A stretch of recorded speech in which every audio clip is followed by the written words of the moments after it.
Today's guest is a lecturer, religious demonologist, and author. After living in a haunted house, he spent the next 20 years researching what it was he encountered. He seeks to redefine the nature of haunting phenomena, ghosts, and high strangeness, and is often quoted for his concept of the demonic. The reason they are playing by different rules is because they are playing a different game. Please give a big Koit welcome to Nathaniel Gillis. Hello, Nathaniel, and welcome to KoitCast. Thank you for having me on. It's great to be with you. It's ace to have you here, so thank you for coming. Let's jump straight in. Who are you? Where you're from? All that good stuff. Right into it. I like it. My name is Yeah. Nathaniel Gillis, and I'm from Dayton, Ohio, about 10 minutes away from the Wright-Patt Air Force Base. And my research has been centered around the self-replication of species and really around demonology as our ancestors interpreted it. Awesome, awesome. And what drew you into this paranormal theatre? Well, it all stemmed from an encounter I had as a young man. I was 8.5, 9 years old when I moved into a new house, and that house was pervasive with a presence. There was something malevolent there. And so I encountered various manifestations of this phenomenon, but that was really the most instrumental thing that pushed me into the field that I'm currently working in. It's interesting that before we branch into exactly what happened there, a number of people I speak to all say that their introduction was via a spirit in a haunted house or whatever, yeah, or that sort of Right. environment. What is it about that phenomenon that is needed to kick off people's interest into the arena? That's a very unique question. I mean, by nature, what we're apparently researching is paranormal. We can go on many investigations and spend hours at a time in one location and have nothing. There's no Hmm. manifestations. There's nothing on our technology's not picking up anything. Our charts aren't moving, and nothing is making sense. And there's virtually no evidence, no experiences. And yet, when we return to that same spot, the phenomenon will often make eye contact. And so it's like, okay, if you're wanting to be conspicuous and not be obvious, then why are you making yourselves known so easily discernible? But I think that these are initiatory practices, or at least instances where the phenomenon will not just pique our interest, but move amongst us and determine whether or not we can witness it. And so, my personal opinion with what I experienced, it was malevolent and it did not want me to be doing what I'm doing today in the field. That was very, very prevalent, very obvious. So that almost goes against what I said, which was I was almost going down the route of there's some force out there that wanted us Mhm. into this arena to, I Right. don't know, to discover it, to research it, to disseminate all the information for some sort of grander purpose. But yours Mhm. is slightly different because yours is saying it's though it showed itself to you, it didn't want you to go into this field. Yes, it was very interesting because whenever I was in its presence, I always felt watched. And then at nighttime, I would go to bed and I would have a looping dream. In that dream, and you can edit this, but in the dream itself, there was an individual that would commit suicide. And then I would wake up and I could feel something quite literally feeding off of my fear. And it would get stronger as that nights went by.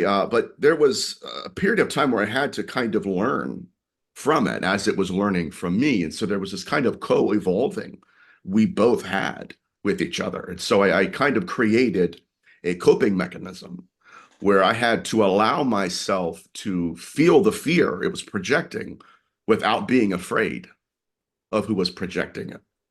And There's so that lot. was, Go on, sorry. There's lots to yeah, disseminate, not disseminate, to right, dissect here that I want to get right. into. But I think I'm going to get ahead of myself. So we'll go back to the beginning, and I think it would be wiser to do it that way. So, what was your first, hearing, seeing, whatever, understanding of this Right. phenomenon? We'll build it from there. So its very first incarnation in that house was actually when my family took the tour. We hadn't even purchased the house yet at that point, but we were looking around. And at that time, my parents were talking to the realtor in the kitchen. I was looking around my bedroom, or what I had pictured my bedroom to be. And the only thing in the room was just a bed in the right corner. And so for some unknown reason, which I still can't tell you why, but I got down on all fours and I looked underneath the bed, and to my astonishment, there was a full-bodied apparition of a little girl. And so at that time, I'm thinking, okay, first of all, how did she get in the house?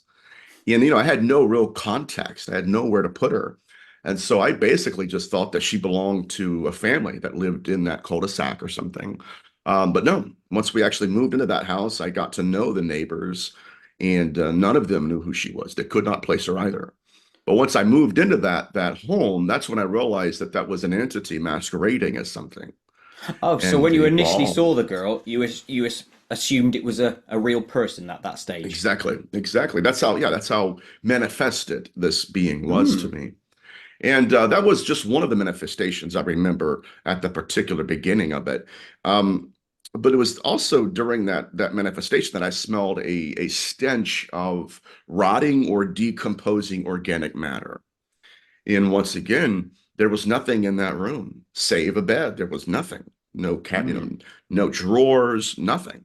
And so I really, again, I couldn't place that. I didn't understand it. I was a little boy. The only thing I knew was playing video games and riding my bike. I had no idea what addiction was, or what suicide was, or for that matter, what a ghost was.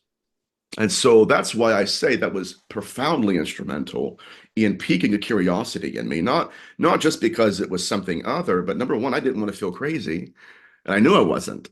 And yet, what I was experiencing, it was pretty crazy, to be honest with you. And You would so say, yeah. thankfully, yeah, absolutely. But thankfully, as I matured, I started to grow into some things and realized, okay, I'm not the only one experiencing this, and there are millions, possibly billions of people across the world that are right beside me. Yeah, completely agree on that one. The amount of people I've spoken to, the amount of stories they relate to me is Mhm. saying That's exactly what right. you said. How old were you when you saw that young lass? 8 years old. See, that's interesting as well, isn't it? A lot of young Mhm. people will see these spirits first for whatever reason. Is Mhm. it something in our a spirit or physiology or whatever that is there at the beginning that gets drummed out of us, or does it naturally fade away? What do you think that is? I think there's a lot of things that are at play here. Number one, I'm confident they know the future to an extent. And what they wanted me to do was to completely cut off any sensitivity, any understanding of this. And yeah, that was basically, I mean, I believe that's why the entity I was encountering was kind of driving the sinister topic of suicide, because that's what would happen. Like, okay, I would go into a nightmare and it would be the same individual putting a gun in his mouth, pulling a trigger, and then it wouldn't stop. It would go back right into the same nightmare. Crikey. And yeah, yeah, it was always in black and white as well. But by the time it was done with me, it would leave, and then I would wake up and I would be paralyzed in fear. I couldn't move, and I could feel this pulsating presence around me. And that's why when I hear those who are only love and light and who refuse to look at some of the darker nuances of the phenomenon, I take it with a grain of salt, but I also understand, okay, they probably have not experienced that level of fear before. And so I kind of give them some leeway. But from my experience, yeah, it was more malevolent than others, and it changed me in ways that I'm still just now understanding. All amazing things to think about, and I know we will cover all this topic as we go forward, but I'm going to ask you the next stage. So obviously you saw that last when you were 8. You bought the house, your parents bought the house, you moved in. What happened next for you? What was the next encounter? Well, it was strange because the phenomenon it was almost like it was evolving through different stages of manifestation. And so at first blush, it was the full-bodied apparition. And then once we moved to the house and got comfortable in it, I can remember everybody going to bed at night, it's completely silent. And then I could hear something displacing its weight on our wooden floors, Hmm. creeping, quite literally creeping up. And then it would get louder and louder, and then it would move up to my hallway and then right up to my bedroom door. That's when it would stop. And then I would feel this pervasive presence move into the room. But at that Uh, stage, it was just a feeling. It was you didn't see the right. thing. Right, absolutely. Well, Okay. yeah, that was actually when we moved to the house. So yes, yes, sir. So essentially what occurred was it went from the full-bodied apparition to the displacing of its weight and then to the nightmares. And then there was one stage where after the nightmare took place, I wake up and there's a black cloud hovering in the corner of the room that was darker than the darkness. And I still don't understand it. So that to this day, obviously, I don't know what that meant. But that just goes to demonstrate how the phenomenon can evolve through different stages of manifestation. Hmm. But and then there were nights, of course, where I would wake up out of the nightmare and try to gather myself, look around the room like, oh my God, what was that, And then I would hear a full-blown conversation occur just above my head. That's Wild. freaky. Yeah. Well, what's so crazy about it is, and this is still, I don't understand this, it was close enough for me to hear them. There were two beings talking to each other. And I've had that actually happen during shows I've done too. Not me, but with the actual host. That's freakier.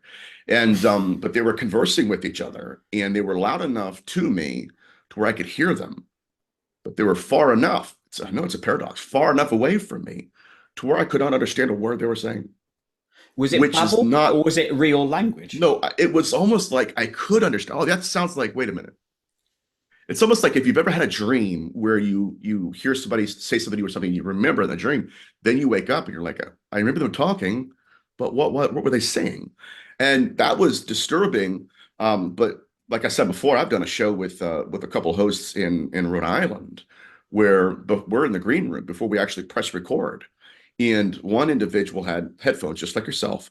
On one end of the headphones, one side, a being began to talk and then the other entity answered it on the other side.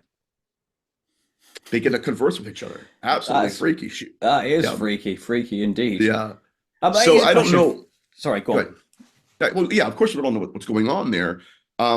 But again, it does appear that okay, yeah, they want us to hear them sometimes, and it's almost the only way I can kind of place it is it's almost a game at times. The the shadow that you saw, you Right. described it as like a black cloud. Was it that, or was it a shadow man, like a shadow, that phenomenon, shadow man? Well, usually the shadow figure has some form of image to it. Like I've Hmm. had one manifest through a dream and into reality before. So I've seen that. This was just more like a floating blob of darkness. Oh, It's Christ. wild. Yeah, it was just hovering in the corner of the room. And it was almost like it was absent of light. It wasn't just dark. Everything else was dark, And was but it it was was it absent of light. 2D or was it 3D? I can't remember, to be honest with you. It just looked like a cloud just Yeah. hovering in the corner of the room. So I just Um, thought of like have you ever watched that program Lost? Oh Have you yeah, watched that? yeah, many There's that years ago, but smoke it's a great monster movie. in that's Smoke obviously a Monster, black right? thing, but it's three dimensional Mhm, in a way. And I wondered if mhm. the 2D, sorry, your cloud thing was a 2D sort of like flat matte thing, or whether it was No, it articulating. was, yes, it was articulate. Yeah, yes, it was Wow. there. You could see the outline and everything. And so, but at a certain point, I realized that this thing is always going to be with me. And I would test it. I would go out to sleepovers, play video games with my friends, hang out, eat pizza, doing the kid thing. And then when we would go to bed at night, and I could literally hear that being start walking up the stairs again. And I felt it. So at a certain point in my life, I was like, okay, this is never going away. I'm going to have to learn to exist with it. I mean, I was always being watched. It was always manifesting around me. So that's when I created a learning mechanism, a coping mechanism, even to where I was like, okay, if you're going to learn from me and evolve with me, I'm going to do the same thing.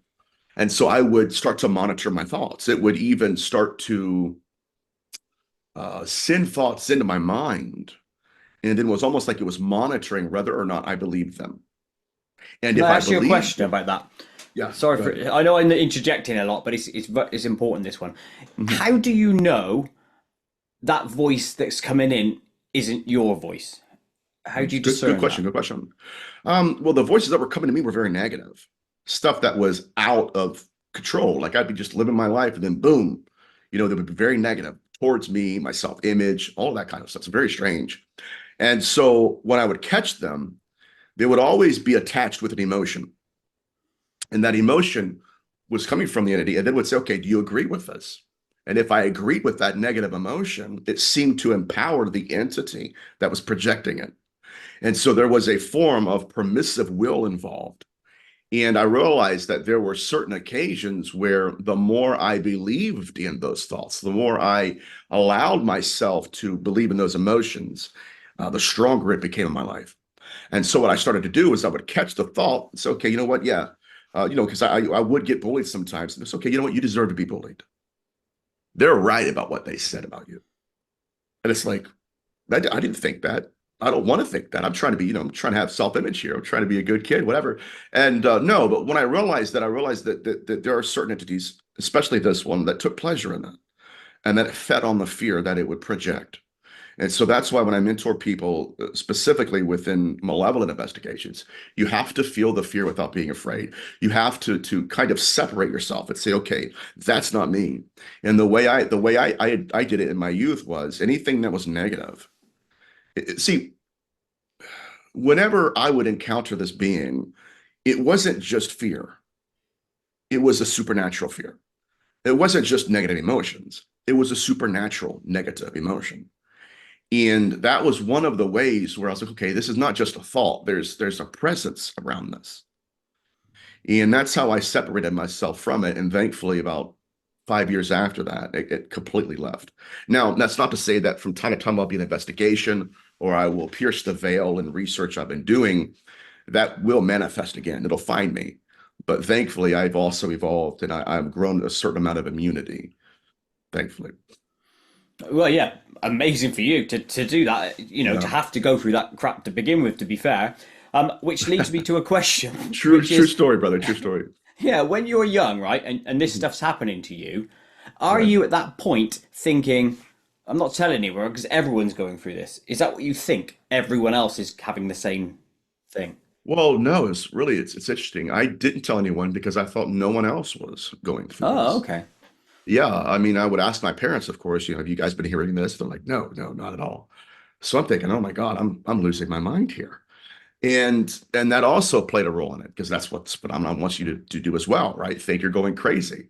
Hmm. Um, and so that's what I thought for a fleeting moment. But after a few years of jotting down notes and writing in a diary, no, I mean, these things were real to me, as real as everything else was to everyone else, right? Hmm. Everybody else, they get in a car, it's real. To me, this was just as real as the car I would ride in to go to school. But I did not have the vocabulary to articulate it. It was present with, but absent from. And so the more I researched this, and even more than that, the more I experienced it, I realized that this phenomenon will like to present itself within a language system that we do not have the vocabulary for. So I Yeah, want you to to make it experience harder for this. you. That's why, yeah. Correct. Yeah. Yeah. Yes. And so, in a sense, it is supernatural and demands a supernatural vocabulary. We just don't have it yet. Is And it so, right? Is it grooming essentially? yes, grooming experiencers for various reasons. And I think that is one of the more profound insights that the field has started to realize is that its victimology is not modern. It's Hmm. not. It's the same victimology we've seen in the various incarnations of this phenomenon throughout history. That's a fact. It's not a theory anymore. We know that, when the phenomenon was trying to self-replicate through the words and wombs of our species, yeah, the same victimology, the same pathologies. The only difference is we've compartmentalized this phenomenon. That was then, this is now. And what that means to me, especially when I hear people say that, is okay, yeah, that researcher hasn't researched that aspect of it yet. They don't know that part exists. And if they did, that only then could they have the ability to say, okay, you know what? It kind of sounds like they're doing the same things. And it sounds like this phenomenon is actually wanting us to separate it into different incarnations. Because if we could say, well, that was then and this is now, then we can say, you know what? I don't have to research those older case studies. That's a completely different, right? Completely different intelligence. And I'm one of the researchers right now in the field that are saying, okay, I don't believe that's the case anymore. And the people who are saying they're separate, it's just because they haven't researched that depth yet. Yeah, and I think it's 100% that. I think the researchers are just hyper focused that they're not zoomed out to see the Right. bigger picture, then the next bigger picture, etc., etc., etc. Correct. Correct, my friend. Going back to something you said earlier about the loop dream, I find interesting, and obviously Mhm. again that's freaky for you. But you said it was Right. in black and white. Correct. That's Yeah. odd.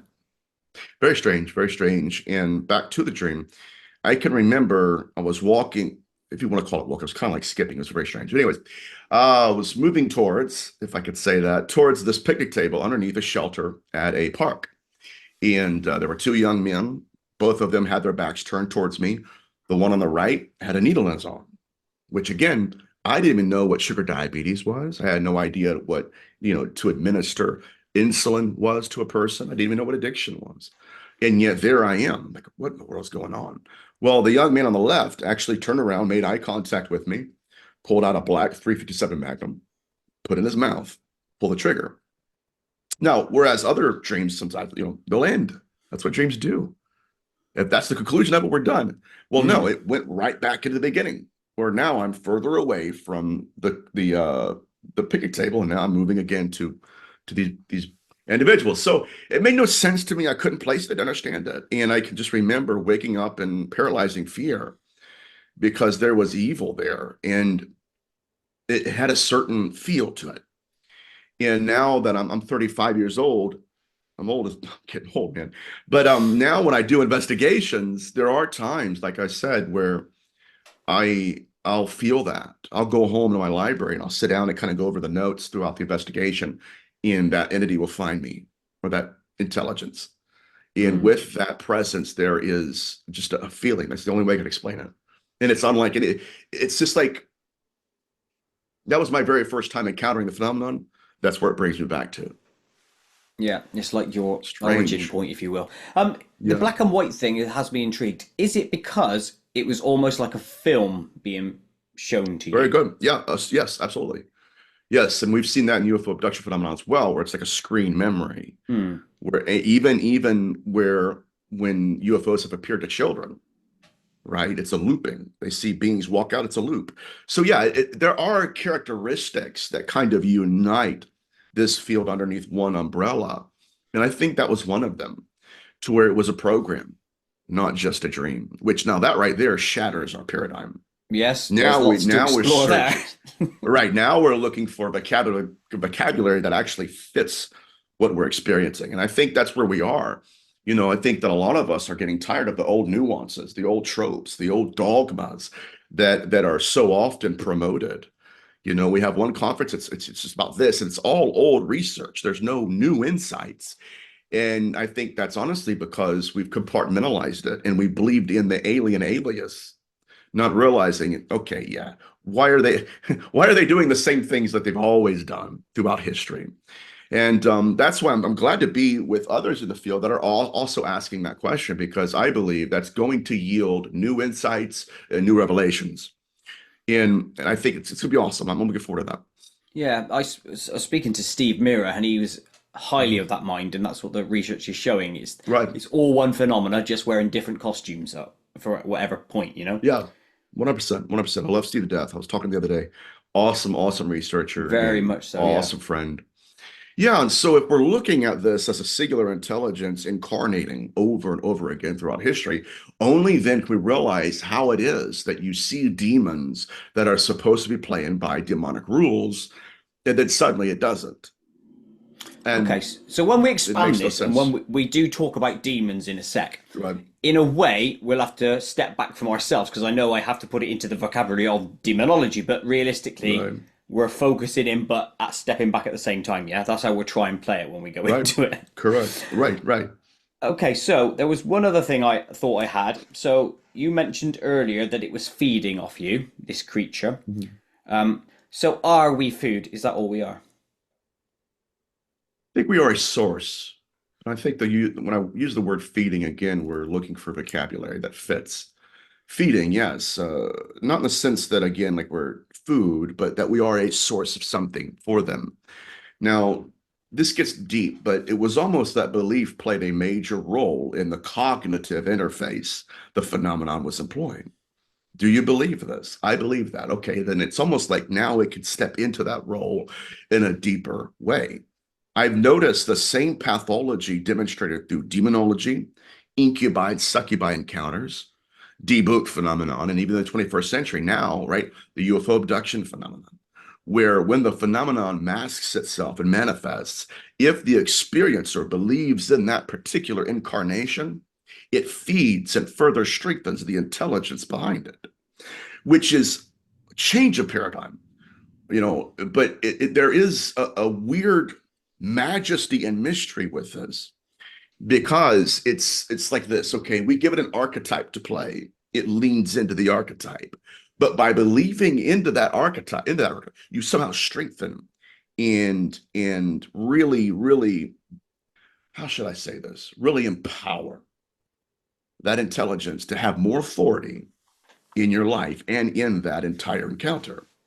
Why would an extraterrestrial fly thousands of light years just to ask you what you believe? I shrugged my What? shoulders. Right. But more importantly, again, these are ancient games. This is not modern. This is the same phenomenon we encountered in antiquity, where the phenomenon will mask itself as something, play the role of that entity, and then start introducing new rules to that encounter that we were ignorant of. Well, I thought you were my Aunt Edna until you're not Aunt Edna. Well, then who's wearing that mask? And I think as a collective, my colleagues and I, we're looking at that proto-intelligence. I'm honestly, I'll be honest, I'm tired of hearing the same old material. We've had it for 50, 60 years. And I think that's because we have not allowed ourselves to think beyond the incarnations. I agree. We Only know what the then. costume looks like, but we don't know who's wearing it. Correct, correct. And that's when we have to start looking at the roots and not the branches. The roots of the phenomenon are only found in the behavioral patterns, not what we want from it, but what it wants from us, its methodologies and pathologies. All of those are a rich tapestry of insight into that other world that sometimes makes eye contact with us. And that is the cutting edge of the field right now.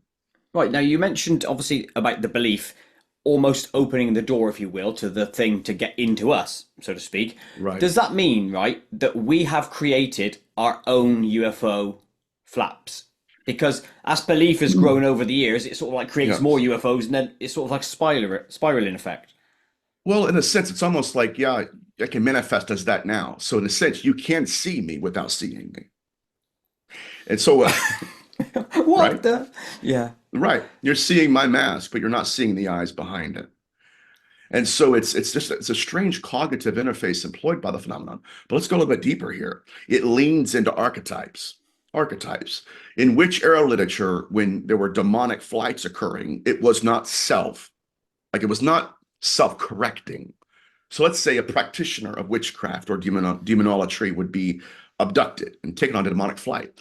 The beings themselves would do exactly what we're witnessing in the UFO abduction phenomenon, but they would just play the role of a demon to the demonologers and the witch era authors. So it's the same phenomenon, but what it would do is lean into these archetypes without correcting it. If it was in fact an alien, why was it playing the role of the demon in these encounters? Even to the point, my friend, where we have case studies where the phenomenon had abducted witches and were copulating with them, exactly like the hybridization program in modernity, Mm. but they were copulating with them. And these women were thinking, okay, these are demons or corpses or lovers. And then there were moments when, if I could say this, the program would fizzle out and everything was wrong. The geographical location these witches thought they were at, wrong. They weren't on the side of a mountain. They were in a metal room being poked and prodded by objects that were tailored according to the sensuality of the experiencer. I'm talking, my friend, even metallic objects that were shaped to be circumcised. So the phenomenon had created an entire theatrical, stage managed production to blind these experiencers from what's actually occurring. So in many cases, my friend, the phenomenon will blind you with your own vision. Meanwhile, circumventing that which we've always used, right, to determine reality. So my point here is, yes, it will feed us what we want, lean into archetypes, but at certain times during the encounter, if it wants to, it can pull off the mask, and there we are left encountering, engaging with the seemingly proto-intelligence that has manipulated us every step of the encounter. And from all your research, this Mhm. manipulation by whatever thing it is, using Right. whatever costume it is or mask, to what end? There are various goals in mind. Number one, obviously, it wants to hide itself from us. It wants to hide its source from us. And there's a control mechanism employed. I think, number one, that it wants to diversify itself in our eyes. That's one of the reasons why it's a demon here, it's a ghost here, all of that. But in addition to that, if it's a ghost, we start applying ghost rules. If it's an alien, we start applying alien rules. And what it does, though, is by virtue of masking itself, we then start using these terms, dogmas, traditions, and in basically behavioral patterns that the mask follows, but the proto-intelligence behind it does not. And by doing that, it controls us. It separates. It's like somebody beyond the veil working situations in our own lives. We have no idea what's really going on. All we see is what it wants us to see. That's one. But number two, there is a spiritual component to the phenomenon that it also wants to shield us from. It is not strictly nuts and bolts. There is a supernatural connotation to all of this. And I think that's another reason why the phenomenon wants us to believe in just UFOs, right? And not the supernatural aspect of it. Yeah, so essentially it's hiding itself so we can't find the Right. source of its power or whatever to vanquish it or whatever that is. Well, correct. If you've ever seen the movie The Truman Show, Hmm. where Jim Carrey is starting to ask questions, okay, he's noticing things. And there is a stage managed production. Somebody cuts him off in traffic. It's because he was supposed to turn right. And they're stopping him. Oh, I got to go turn right. So he realizes that a lot of these decisions are made for him. And every time he goes into a restaurant or a store, everything seems to be real. You got a cash register. Okay, yeah, they are selling TVs. Oh, they're selling groceries. It's a grocery store. They should be selling groceries. Up until you go beyond where you should be, and then you start seeing the control mechanism employed. Don't look here. Go back. Why? Because there's another intelligence behind all of this that's operating. And I think all of this, again, it wants to be different stores. Let's go deeper. It wants to be different stores, but truthfully, it's the same producers, right? They're the same cast members, same entities. And I think that's why, number one, it has diversified itself, but it allows us to place rules on it. And more often, it will follow those rules until the time of its choosing. And then when one program is, this is interesting, when one program is introduced, it supersedes the other program. Now you see the producer walk out. And that entity is really what we're after. Who's behind the scenes, my friend? And it ain't the Wizard of Oz. No. No, yeah, no, I think again back to this idea of the masquerading. There are certain things that obviously that they're doing that we have no clue about. Like we're just ignorant of, but we know what we know what's happening. We don't know what they're using it for. Just like the question you asked earlier. Okay, they were feeding on me. What were they getting? I don't know. We have hypotheses. Taking fear, it was strange, but we know something was being taken from us by the being. But whatever they're doing, I think that some of the masks employed are designed to navigate around our senses or something almost spiritual within us that would say, hey, listen, time out. You took me without my permission, right? You're strapping me down in a dreamlike state without my permission. Usually in a real world, that would be a problem. That in any world, should be a problem. But now what we're dealing with are people that are saying, okay, it's no big deal. That aspect of it, I believe, is a byproduct of that intelligence, where it's self-governing and it manages our perceptions of it when it wants to. Whereas somebody will go, and I had somebody ask me a question on a show earlier last week, where it's like, okay, why is it that some people go through something so traumatic, and then later on they'll think, man, that wasn't really that bad. I believe that's the phenomenon. Because if you took that situation and placed it in any other context, what they are doing to some experiencers is surmounts to torture. So why after that would we begin to think they tortured me for my own good? Yeah, it don't make sense. Is it some measure of Stockholm syndrome that they're In a way, enforcing on us? in a way it is, but let's go down this rabbit hole, my friend. Dr. Carla Turner, one of the early researchers of the abduction phenomenon, she had a case study where a woman came in and said, okay, I'm going to tell you this story because I don't understand what to make of it. It's strange. It's all strange to me. She said, but over the weekend, it was like Memorial Day. She said, I had a bunch of family over for a cookout. And she said, we got we're cooking chicken wings. The kids have the pool. We're just enjoying ourselves. And out of the corner of my eye, she said, I saw this metallic object fly over a neighbor's house across the street, just hovered. And she said, I'm looking at it. She's like, first of all, she's like, I'm flabbergasted because that shouldn't be there. Like, what is that? So she got a couple friends. Am I going crazy, or does that look like a flying disc above Sarah's house? Yeah, here comes Sarah. What is that doing over my house? And so she said, Dr. Turner, she said, I vividly remember going and getting binoculars and all of us taking turns looking through the binoculars at this craft. She said, more than that, I went into my house and got out of my box a telescope. That's what it was, a telescope. She said, I got it out of the box. She goes, for an hour and a half, we're looking at this thing across the street. She said, the problem is I don't own binoculars.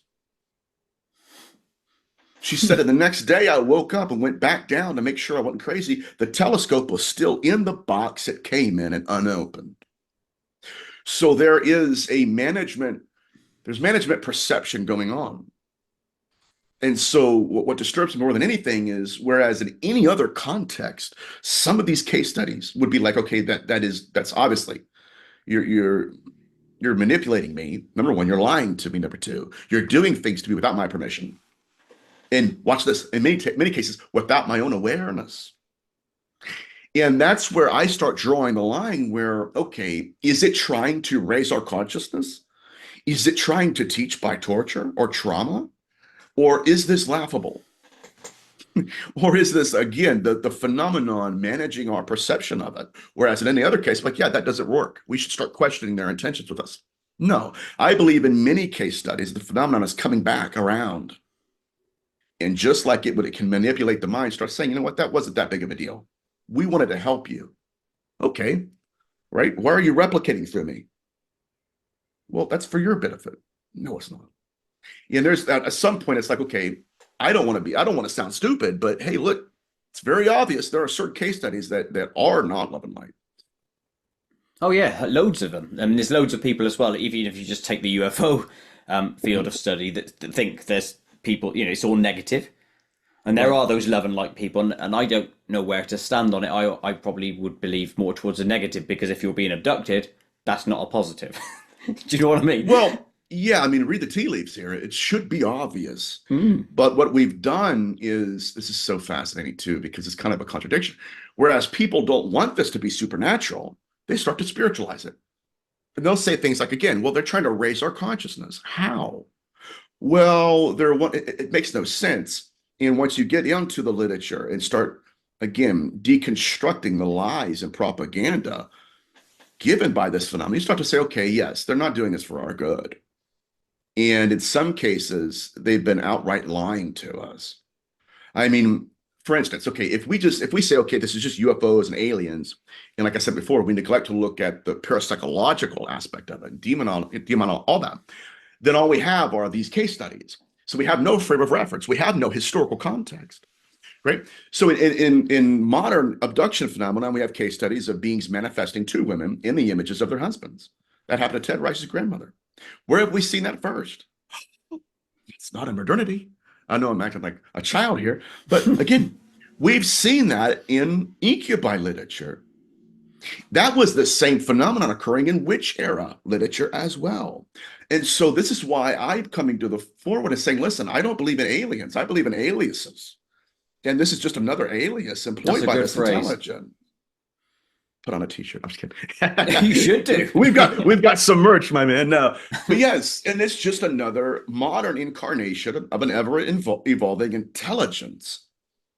Now, what disturbs me more than anything, my friend, is that in times past, it has leaned in and out of characters, right? And it's almost as if it's like in a computer program where we have one character, that's the demon. We have one character, that's the angel. We have one character where that's a ghost. Those are already characters within the program. And those are the archetypes that the phenomenon has often leaned into and out of. Now, what do we have with the alien? We have a character that the phenomenon itself has created. Yeah, and That's we've why helped propagate it. Correct. Here's the thing, right? So you mentioned the computer game side of things. Right. take it all back to the bigger picture. Do you think we are living in a matrix? There are times when I believe it, not to the point that, not the Neo Matrix, but there are Hmm. breaks within our reality that cause me concern. Number one, there are rules that it's playing by that we are ignorant of. And there are times where it can manifest and we can touch it, see it, talk to it, smell it, and it's really not there. Think about that. It's a construct. It is something, it's a manifestation. It's present with but absent from. What's present with us is the mask. What's absent from us is the source, as Hmm. Steve Mayer would say, right? The proto-intelligence that is using that incarnation, fitting its hand into our glove, moving around in our lives, constructing things, and quite literally, if I may say this, designing entire experiences. And we know that's occurring, but right now in the field, it's like, okay, if they're doing that, we know they're doing that. Are they doing that for our benefit? Let's go deeper. Are they deceiving us? Because we know that's true. We know deception is a play. Nobody's denying that.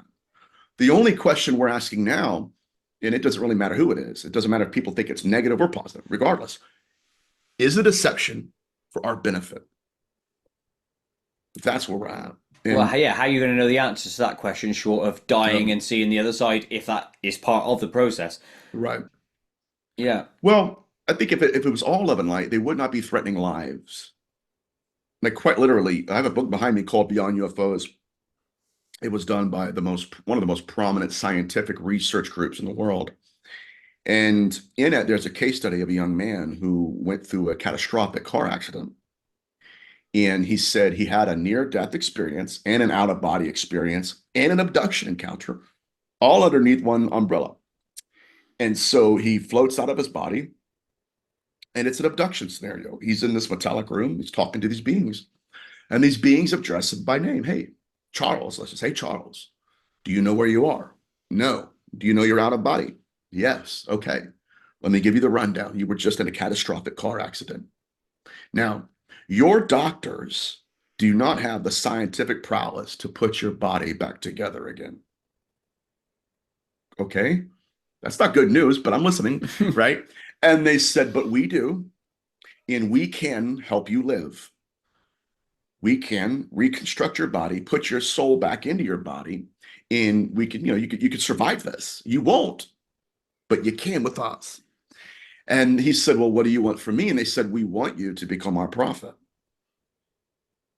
There will come a day, and that there will come a day when we come knocking, and we're going to want you to say something. We're going to want you to do something at a time of our choosing. Will you agree to that? Okay. Then the next thing you know is he's waking up in the ambulance. So why would I threaten death if I was completely love and light? Yeah, it More than doesn't make that, sense. no, it shouldn't be right. There shouldn't. Now, what we're seeing in the field now are mental gymnastics that would kind of circumvent the logic there. Well, they're doing that because, no, not at all. And but more than that, there is this component where they are making profits out of people, where it's not just the initial encounter. The design of the encounter is to potentially surprise you and recruit you to the phenomenon, where now you are the mediator, where people go to you now to go to them.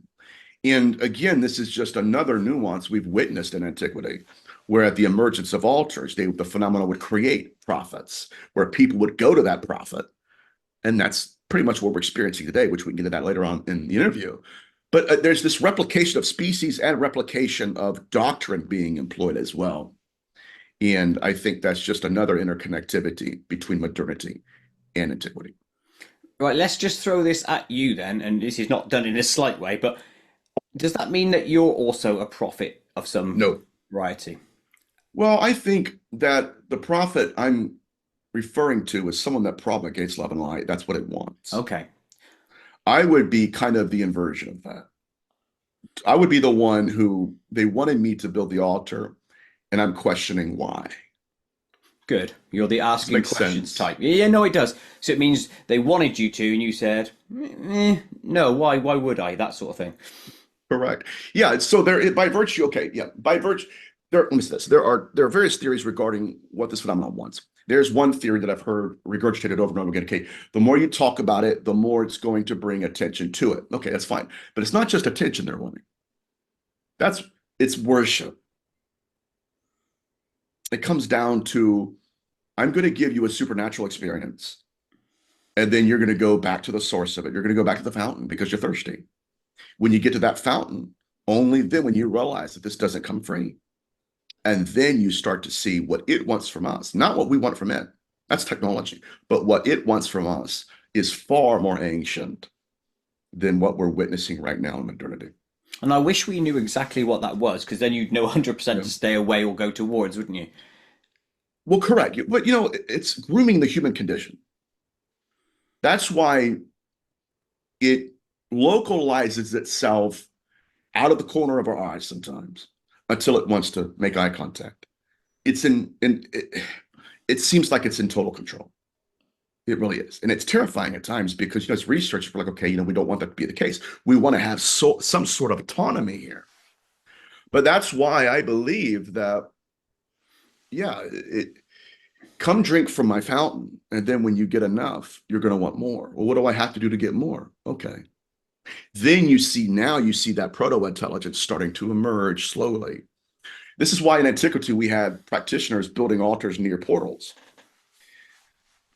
It's just the same thing we're dealing with today. I mean, right now, I was reading a academic paper by a guy named Victor Doman, scholar of the ancient Near East, and he's talking about a group of entities called the redefine, often mentioned in biblical literature, but he was also preceded that kind of text as well. But anyways, it's the same phenomena, but essentially these beings were healing people, giving people insights, prophecies, miracles, signs, wonders. And that they allegedly also told the practitioners, mind you, that they were in the same location as deceased loved ones. Where have we heard that before? They're with us. And watch this. So they would heal people, perform an incredible amount of miracles and signs and wonders, and then suddenly it would stop. The people would think, "Oh, what happened?" What would they do? They would go back to the location of the last miracle. They considered that to be a portal. Then they would begin to build their altars near that portal within the proximity of that intelligence, and they would start, right, sacrificing and cognitively interfacing with them. That's what we're doing right now in modernity. Now, the only question I've been asking myself as of late is why is it now wanting us to believe it's alien if it's doing the same thing? It hasn't changed what it wants from us, but why is it now, oh, we're just aliens? It's So almost like maybe it lost its power along the way in terms of us believing in X, Y, or Z, and then now we've right. got this real big modern belief in UFOs, etc. I Yeah, almost don't even think it's a belief; it's more of a knowing. Now, it's a knowing of an entity, whatever that may be. right, You know, I don't know. It's the whole thing's strange. Anyway, let's narrow it down a bit to the demonology side of things. right. So let's go with this. If demons exist, and you believe wholeheartedly they do, as with most things in the world, there seems to be a balance. Does that mean there are also an angelic form to balance them out? Let's go through history. So the earliest text regarding what we would call demons, it was a fallen angel. Now, what was an angel? It was just a messenger. And so our ancestors interpreted the source of the angel based upon the message they received from it. If it was a message they didn't like, that's a demon. Oh yeah, that's true. That's how Yeah, they yeah. would characterize it. And but let me say this. I believe in a singular intelligence.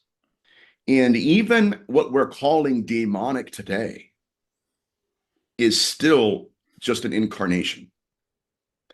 Matter of fact, when you're looking at, not you, but when I'm looking at case studies with 666 and which you usually see in the paranormal, okay, there's three scratches on my arm, right? All of this. Mm.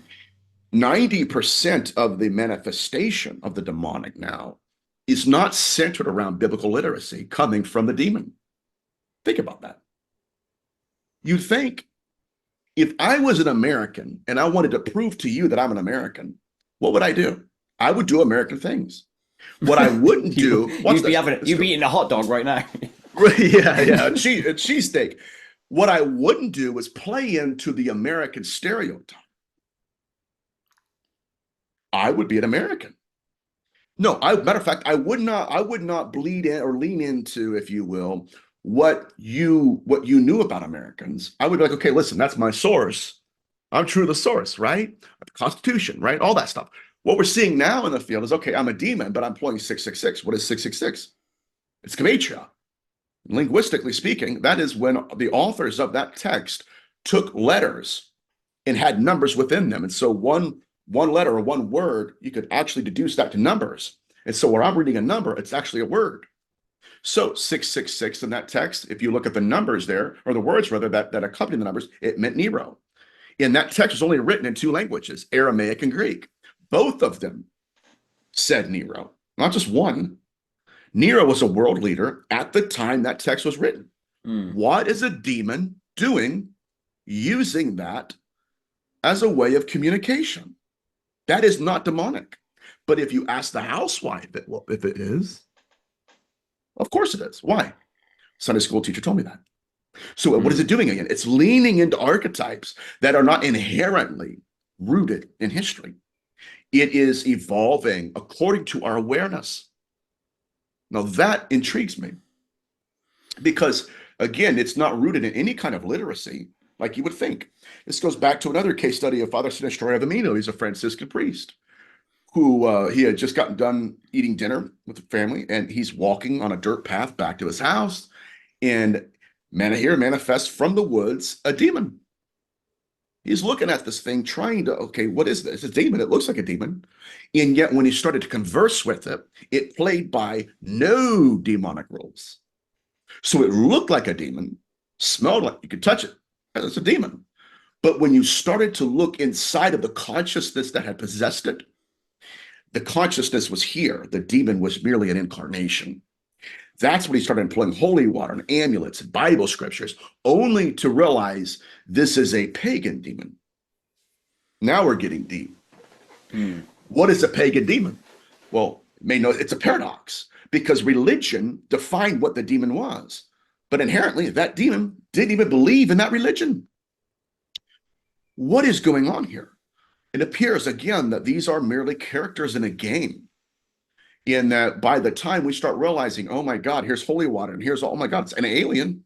What would we do? Alien things? No, there's something wearing that incarnation.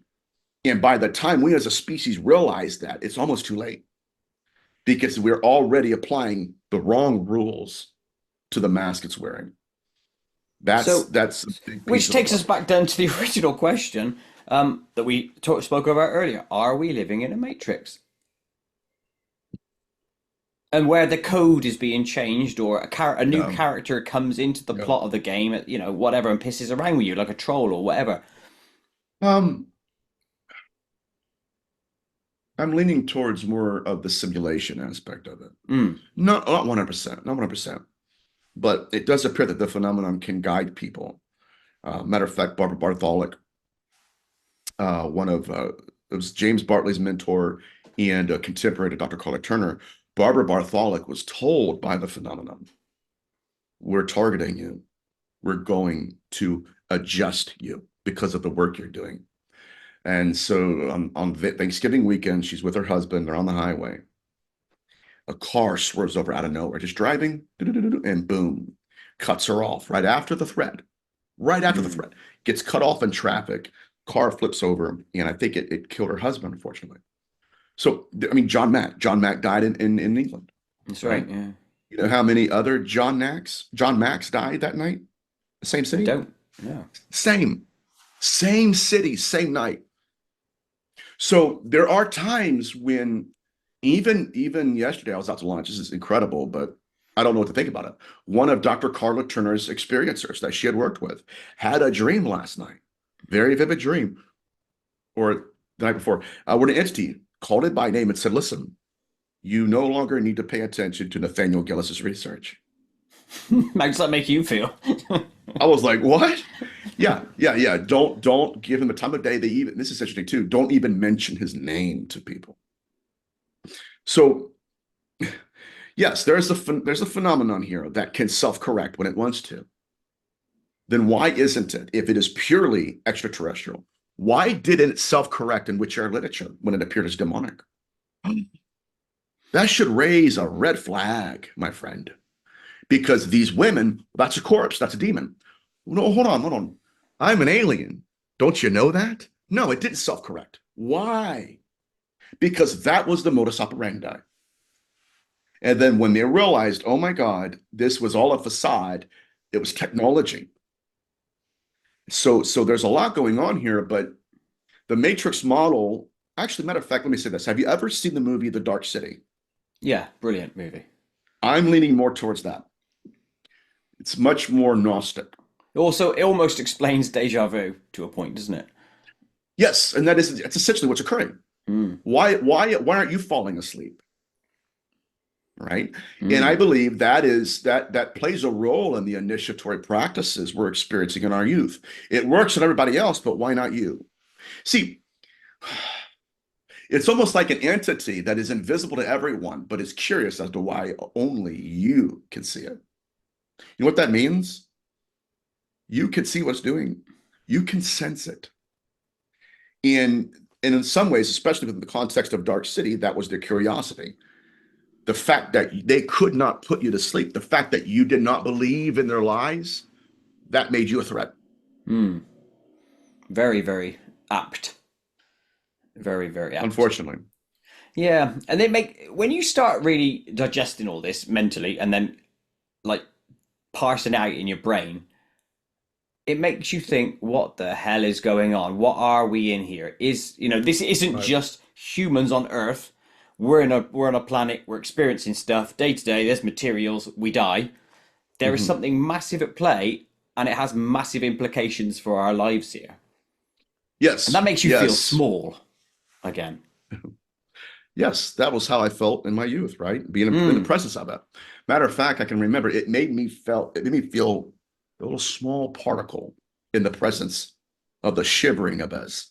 It was it was disturbing because whenever it would manifest, it was almost like I shrunk back into myself, and all I could do was just watch this intelligence. But more importantly, what our early demonologists realized was that some of what we're witnessing in the abduction phenomenon had everything to do with ritual magic.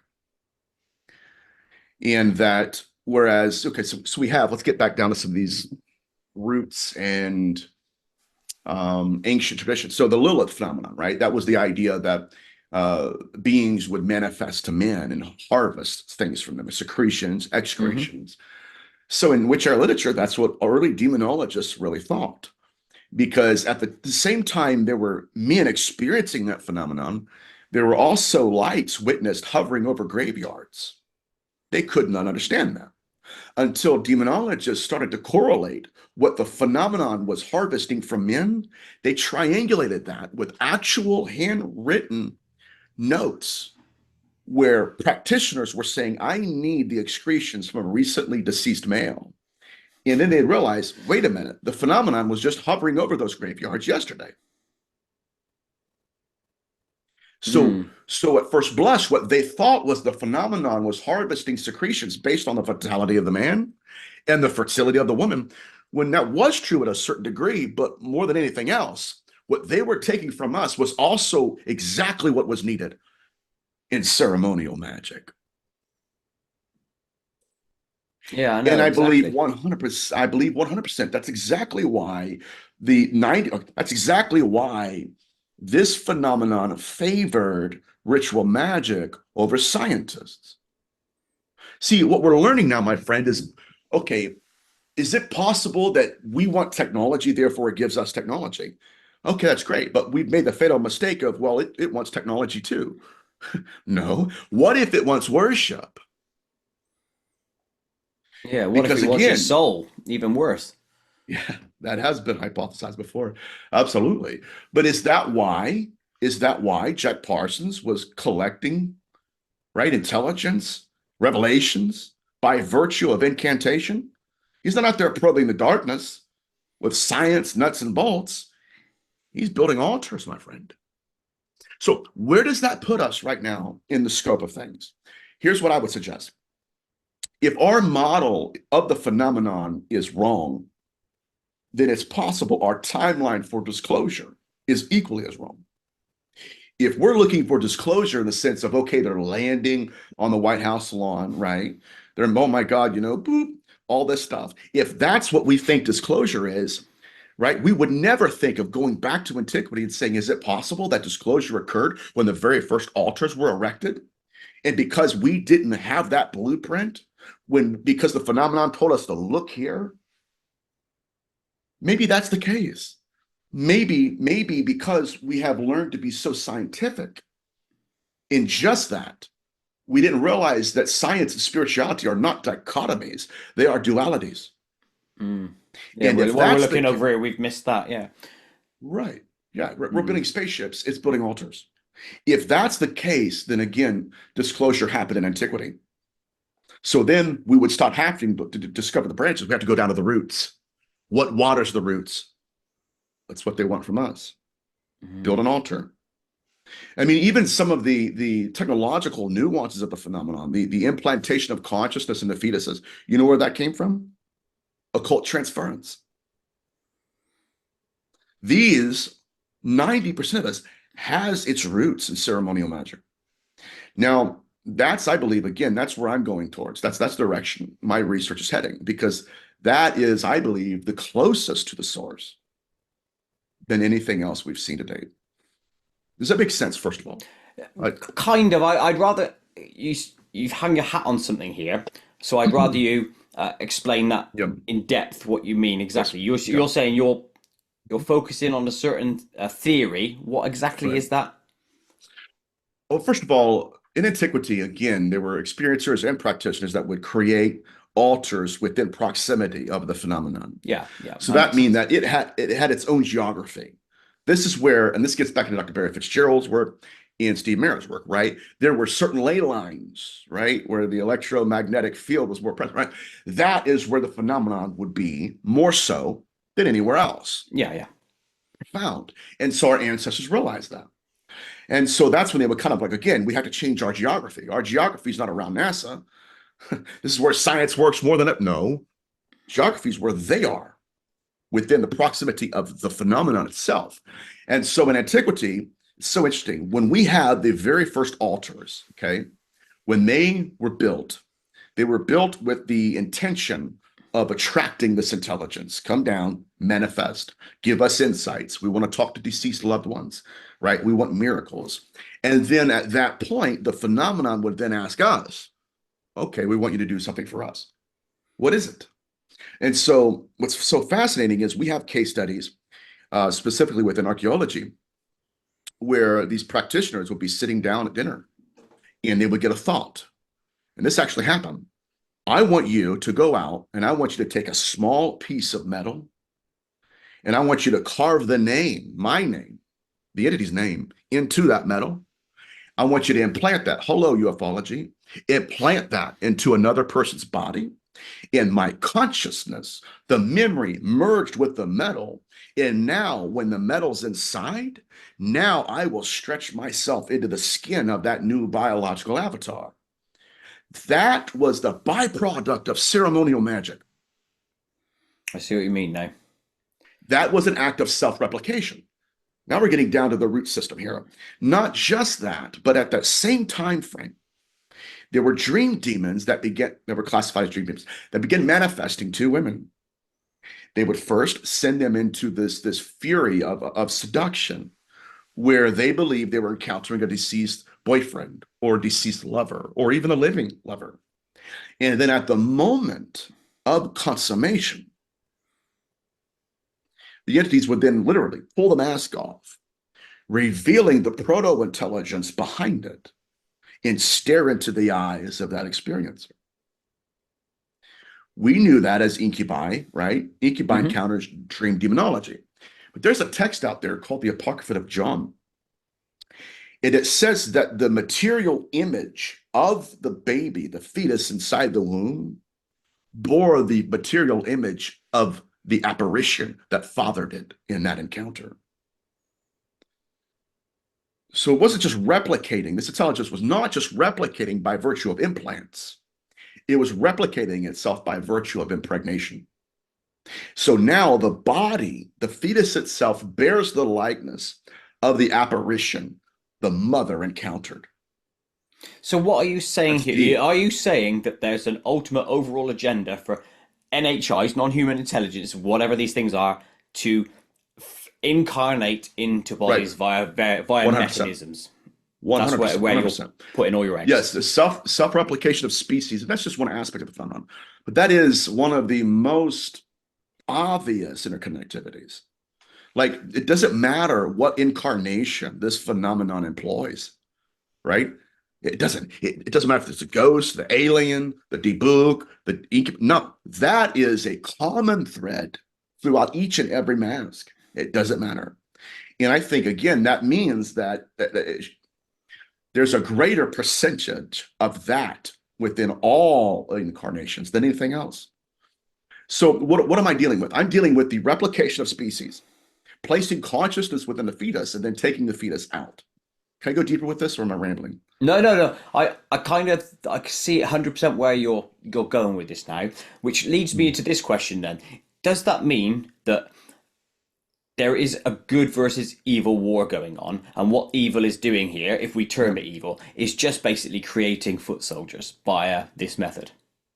Yeah, we can have 1,000 bodies but one consciousness. This is Yes, this, it this splits gets in deep. itself again. Yeah. Absolutely, absolutely. So now, in times past, in my research, I'm thinking, okay, we have ikigai cases, and I had an inkling. I'm thinking, okay, in modernity, it is taking fetuses. We know that as the missing fetus syndrome. Mm. So my hypothesis was, if this is the same intelligence reincarnating by virtue of our evolution as well, then it's going to be doing the same things, just under a different name, a different alias. So then I go back into and take, okay, where is this located? And so I found case studies where the phenomenon was employing the exact same methodology, the exact same thing. Matter of fact, in the 16th century, there were a group of people who had situated their ceremonial magic within the proximity of the phenomenon. They thought they were talking to ascended masters. And then they were going home at nighttime, and the phenomenon would say, knock, knock, knock. Hey, I saw you were over there in the woods. All right, I'm ready to talk. It's exactly how it went. And so now you have case studies of women being induced into dreamlike states. Check. They're encountering the cognitive interface of a deceased loved one or a lover or a husband. And then the same phenomenon manifested. Now they're waking up the next day and they have what we would consider to be possession. They have multiple memories that do not align with their historical experience. One woman's like, well, I've never been to France, but I remember it. It's weird. It's like, okay, it's replicating. But anyways, moving deeper, not only did they have some kind of invasion of consciousness present, but to their knowledge, that was just a nightmare. That was just a dreamlike state.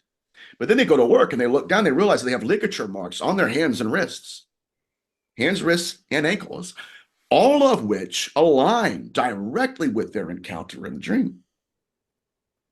That's when they started asking questions like, what was I actually doing? That was some really crazy stuff. And if that actually occurred to me, there's a problem with my worldview.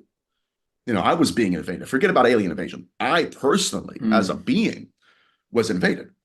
And so during the evolution of this particular phenomenon, not only were these women possessed by the entity they encountered, but they began to be pregnant. What? That's just modern. That's just modern. That's the UFO abduction phenomenon. It is, exactly. That should not be happening, my friend. They go to their priests, they go to their doctors, and the doctors perform the lavouche method, right? Okay, lavouche method is placing the thumb and fingers on the wrists. Right. Their physicians felt two heartbeats in the same body, two pulses in the same body, to the point that after a few months, the women began to show physically. Interesting. That's when they began to realize a key point in my research. It's fascinating that they were not just impregnated by the entity in the dream, they were pregnant with the entity in the dream. Mm. And when the phenomenon, this is important, when the phenomenon took the consciousness it had already implanted, it also took the fetus at the same time, both gone. So Well, why self-replication is that key. why that part? Because that you go into the UFO phenomenon, right? And I was speaking Hmm, to a lady in a few weeks that has had this very thing happen to her. right.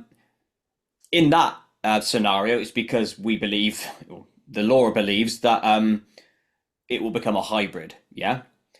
In the Yes, case of but another thing, a demon, that what is that fetus becoming then? Where is it going? oh man, I believe they're taking it, but I also believe this is a form of what we're calling occult transference. Now, this is important. In the Apocrypha of John, it highlighted it's a strange methodology. The idea was that the fetus itself bore the image of the apparition. So you have the body mirroring the consciousness that's within it. Hmm. Right. Where have we seen that, my friend? We've seen that in occult transference. Let's go down to the characteristics of occult transference, specifically within two rituals. We're right back in ceremonial magic. Right now, it's called the Ultimate Black Mass and the Red Rite, both of which is when the ceremonial magician is dying. What he does is go and he inseminates a woman, that's your incubi. He impregnates her, that's your hybrid. He then takes the fetus itself as a biological avatar, that's possession. Then the fetus is gone, it's his body. Now you have, this is fascinating, now you have the fetus bearing the image of the consciousness apparition inside of it. Where have we seen all of that? We've seen that within the UFO abduction phenomenon. Period. To the point, my friend, to the point that when Betty Luca was abducted, she's looking at all these beings, she's asking them, where are you getting these from? Their graves. The phenomenon said those are from the fetuses. It's Say that bit crazy. again. The graves of the Yes, fetuses in this yes, case. that's what she was told. Right. Okay. What I'm seeing here, though, is it's a field of what I call necronetics. It's necromancy and genetics combined, because I believe, this is just my personal perspective here, that whatever this phenomenon represents, it's not just nuts and bolts. And if it's not just nuts and bolts, what is it more of or less of it? There's something accompanying it. That is what we would call magic and sorcery. Now, why is it again that the hybridization program was also within magic and sorcery, not just the UFO abduction? So what I'm looking at here is the duality that is so much present in every aspect of the phenomenon that it's starting to make much more sense as to why it was responding to sorcery. Hmm. I can I know see I've where been you're going. I rambling. can see where you're going with this. I know it's a hard one to get your head around, right? Because I can see it from the UFO side of things. The magic and the Yeah. sorcery, I almost can't, because if a demon wants to is he not incarnate into the earth? If he's taken the fetus away to whatever land he's from or whatever Mhm. dimension he's from, is it just so that that physical being can be there? No, the idea of self-replication is I want a body to inhabit, Yeah, and here that one would is me, assume. Yeah, so or there as well. that makes you think if you impregnated a woman here and it gave Mhm. birth here, you that means that being is therefore incarnated here, right? So he's done the job. Incarnation, it's done the job. Yeah, Now, but when the it's avatar taken, I aspect don't of it, get that bit. the fetus is taken. Yeah, That's the missing fetus syndrome. yeah, but what is the demon then getting via that removal? Because if it's taken A out of body, Earth thing, right? Well, my concept is that it's taking the body for itself. It is my biological avatar, and this is fascinating as well. This is also why Bud Hopkins was struggling with vocabulary. He was just, he said, okay, we know that they're physical at least some of the time. How? So what I'm looking at now is that the missing fetus syndrome is quite literally them taking a fetus itself and inhabiting it, that and as an avatar. At which point, at any time, it can take his consciousness out and place it back in. And it places us again within the context of not ufology, not demonology, not alien.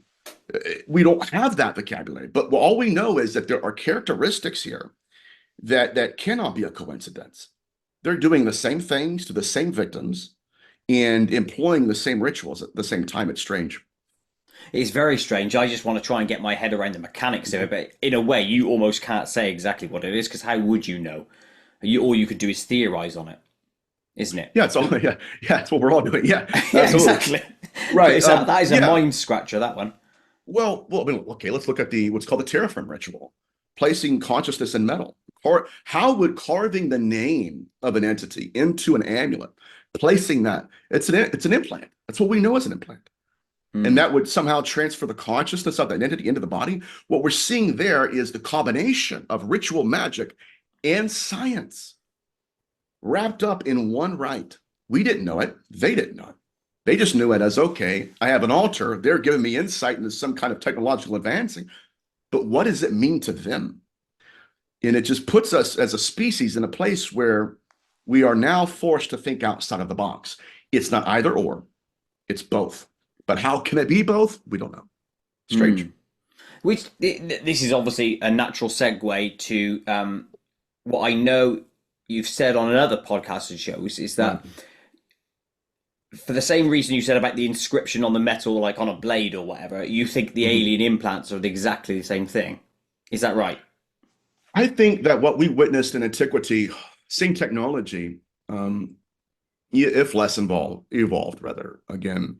But we know I have cases right now where experiencers have implants, and prior to the abduction, it will turn on. And while this is occurring, they could feel the presence moving in the room. All of a sudden, now they're looking through the eyes of the abductors as they're coming over the house. That's what we Whoa. know. So my question was, if he's looking through their eyes, who's looking through his? So this is a merging of consciousness to the point where we have case studies when the implant turns on, the whole body is taken control of. Move out, go to the window. Why? I was not in control. So it is the implantation of consciousness, but again, that's only one measure of how they can control our species. They've done that through impregnation as well. So there's a lot to it, but I do believe that was a manifestation of this phenomenon. Absolutely. I've never come across that before, and I actually Yeah. really stuck on it. I think it's a really good scenario or theory or whatever Yeah. to explain a lot of things that instead of being a tracker device, it is exactly Mhm. what you said it is, which is a consciousness container, so to speak, or Right. access portal in, which then allows lots of other technology and functions or whatever happens there. I think that's Right. really good. That's well, what blows my mind though, my friend, is it's actually quite scary. We don't have that, right? We didn't find that in a modern library. No, this didn't just happen yesterday. This happened thousands and thousands of years ago. Watch this. When the primordial man extinguishes his campfire, repairs himself to his safe space, and then out of nowhere, get up. What am I going to do? I want you to carve my name into a small piece of metal. Where's the metal at? You'll find it, by the way. Go get it. Where have we seen that? We've seen that in modernity, where we have scientists rather, and science rather, for all that, as an umbrella of research, going out to portals within the proximity of the phenomenon, building altars, just like Jack Parsons did. And from those thoughts manifesting into obedience, then the phenomenon begins to impart technology. Same methodology, same pathologies. Matter of fact, the only thing that's changed is okay, yeah, well, we want insights into the afterlife. It's like, okay, but what does it want from us? In what's so fascinating about this is in antiquity, the technology that was given to us was not for us to invade them, it was for them to invade us in a unique, specific, designed way, not landing on the front lawn of the White House, but quite literally landing within the biological avatar of the experiencer. I'm gonna relay this to something Steve told me right Yeah, a week or two ago. We were talking about apports, right, and he said something incredibly interesting to me is that they are used as tethers to tether that spiritual entity or whatever to you right, or a location or right. whatever. So There we that's go. it's saying almost exactly what you're saying, which is they're Yes. opening the mind to allow something in to be a tether so that they can come in, which then makes me push further on. Are they coming here to create an army for a good versus evil battle? Or are they trying to take over the Yeah. Earth plane? What have you Well, thought? somebody, man, well, first of all, Steve's brilliant and he's exactly right. The Mm. tethers. Where have we seen that at? Again, see, if researchers did not have the correct understanding, at least the historical context at which to plate this modern phenomenon, they would have no understand, they would have no concept of this occurring in history. Where have we seen that at? The occult. But we didn't know, okay, we're again, science or spirituality. We didn't know they were both the same thing. But what we're looking at is phenomenon that's incarnating. Yeah. And what To disturbs what me more end than again? We go back right to to that what question. end? What for? Well, well, let's look at it. I do believe they're creating their own prophets. They've created their own altars. That's a fact. Mm. Albert Bender, one of the very first UFO contactees, built his altar in his attic. Here comes the NHIs. What are you Mm. doing here? That would scare me to death. What are you doing here? This is for deities. What? But they're again, they're building altars, they're building their own clergy, they're creating their own prophets, they're performing their own miracles. I thought it was just science. Time out. Our leading contactee right now, working with the government, the leading scientist from the Pentagon, called him one day. This is just going to put in quotes, and told him we're going to move into the next stage. What's the next stage? And how do you know? Well, I was in contact with the entities. They told me to call you, and we're going to move in the next stage. What is the next stage? Okay, now you are supposed to go into churches and lay hands on people. Time out, time out. We're looking over here. What's going on in the corner? Because that's what it wants to do. That's clearly what it wants to do. And so what was he supposed to do? We want you to go inside and we want you to lay hands on people and we will heal them. Time out. Where did the right of laying hands on a person come from? Did it come from science? No. It's unlikely. That is a Faith. rite of that's a rite of exorcism. It was two things. One of them, to place the hand on the head in order to put a spirit into the body, or to put the hand on the head in order to take a spirit out of it. Be gone, demon! That old classic. Right. What? Right. Again, now we're starting to see through the mask. Okay, if it's in non-human intelligence, why is it wanting some contactees to perform exorcisms or healings? Again, it points us right back to where I believe this originated. The real true disclosure. The very first altars, the very first contactees who quite literally postured their entire belief system based on what that phenomenon wanted from them. Give me a sacrifice, build me an altar, and by virtue of that, I'm going to make you my prophet. Now you're an experiencer. Now, when others want to experience me, they're going to come to you. This is a priesthood. It's strange. It's very strange to me. But again, I think that even the vocabulary I'm using, especially with my ADHD, is lacking. But I think we're getting closer to the source here.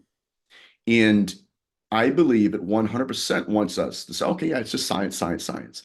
What if science is just them courting the human condition? Okay, you want that? Here you go. Meanwhile, I'm going to want something that's way more important than all that.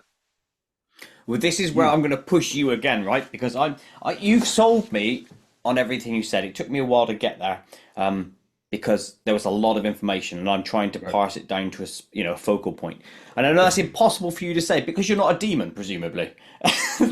So, but I To want some to people, know, I am. I'm just kidding. sod them. To what end are they doing this? Because I can see that they're creating tethers. I can see that they're Yeah, doing all their deceptions, etc. To what end?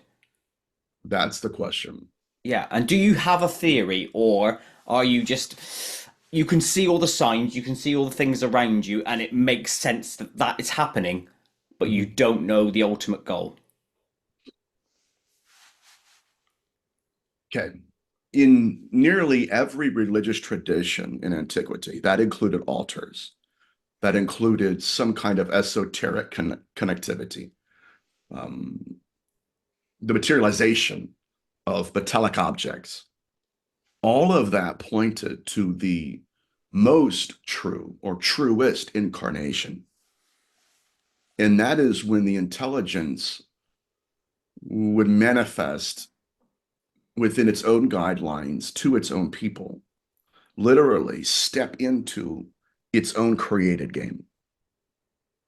I would suggest that these are leading up to a point where one altar will be built for one incarnation, for one character. And on the other side, there will be another altar built for another incarnation. And we will have what we have been told all along. We have beings that have created their own characters. Now they're stepping into them in our world. Now that's a fight of gods. That is a war of deities where we as a species are in between. What do we do? Now, I know that is strange, and that's going to be, I mean, I'm sure specifically, okay, in ufology, I'm like, okay, that's the craziest thing I've ever heard. That's fine. That's fine. But I believe that that is one possibility.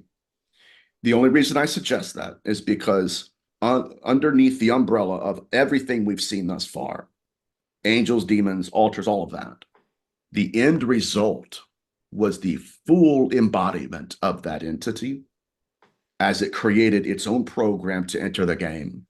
That was only and always for a confrontation. So yeah, which tells me that the Earth, we like to use the I think it, who is it? The ones, who's that one that Tom Cruise belongs to? Scientologist. Right. It's not the Battlefield Earth premise. Mhm. It sort of is. So an entity is coming in, creating its avatar to battle with another entity that's created its avatar. Is it that? Is it a limited amount of entities, or is it an army of entities coming here to take over humanity, or is it an army of Well, entities here to come and fight another army of entities? I'm leaning towards that. The latter. I here's Okay. why. I'm not a proponent of, okay, if they, and this is very limited. I've heard somebody say this recently. I was like, oh my God. You can kind of tell the depth of research being done. You're like, okay, all right, cool. Nice guy, but a little bit, we got to get a little bit deeper here. But anyways, the idea was, if they wanted to invade us, they would land on the White House lawn and take us by force. Okay, that's fine. But not if it's parasitic. Mm. Yeah, because they It's need you. paras Yes, yes, yeah. Right, right, right. Yeah, we are characters in their game, or we are the biological avatars at which they could just step in and out of that will. So if they're Mm. parasitic, then that would explain the symbiotic nature of the phenomenon. Build me an altar. What do you get? You'll get something from me too. There's a Mm. symbiotic nature going on. But more than that, there are times when the phenomenon turns parasitic, and that's what we've seen with the hybridization program, where it grooms the host. By the way, the host is not the experiencer. The host is the fetus. Our model has been wrong, in Mm. my opinion. So, but yeah, that would explain it. There's a symbiotic relationship up until that phenomenon cuts that. And it takes all of the knowledge it has gathered during that symbiotic relationship and it uses it against you as a parasitic entity. What this is fascinating. That's why and how it knows. Okay, you got a deceased husband. Yeah, okay. How did you know that? I evolved with you. Mm. I'm seeing. But watch this. How is it using that information? Because then not only then can you determine if it's symbiotic or parasitic. It's parasitic when it takes all of that information and centers it around self-replication. I want you to believe I am your ex-husband or a lover. So there's an evolution there. But again, all of this points to being players in another game. And this is why when I first started doing shows, I was told people they're playing by different rules because they're playing a different game. And by virtue of compartmentalization, we're losing the premise. And I Yeah. think again that as the days go on, the more research that's being done, we're going to get closer, hopefully. It's a nice end game, but again, you then want to work out what is their motives for battling, coming here to whatever plane of existence and battling each other. Because you Yeah, start going to that level, don't you? yeah, it forces me to Mm. because unless we're, I don't know, because now we're going to get into the cattle hypothesis that Dr. Carla Turner presented, where, yeah, they're not going to kill us all. It doesn't mean that they're not a threat. That would be like, okay, we're going to kill all the cattle in the world, but we still want steaks. That's just a Yeah. very simple way of putting it. But if it, again, if this is, if we are the way that they have incarnated, if we are literally us as beings, if we are the symbiotic nature, if we are the sourcing of secretions for them. See, the early demonologists realized that a lot of what was occurring in these abduction accounts, they were literally just designed to source secretions used in ritual magic. Mm. It's crazy. It's crazy. The whole thing's got me thinking about this bigger picture. Yeah. I've gone deeper on this one than I have on a lot of things because we've looked at the proper bigger picture rather than just like you And said, the compartmentalized side of things. yeah, And then it, not that it makes you worried or whatever for existence, because how do I know that it's true? right, It's right. a possibility, isn't it? It doesn't mean it is, but Mhm. it's a freaky possibility that we are But pawns think, in a big game.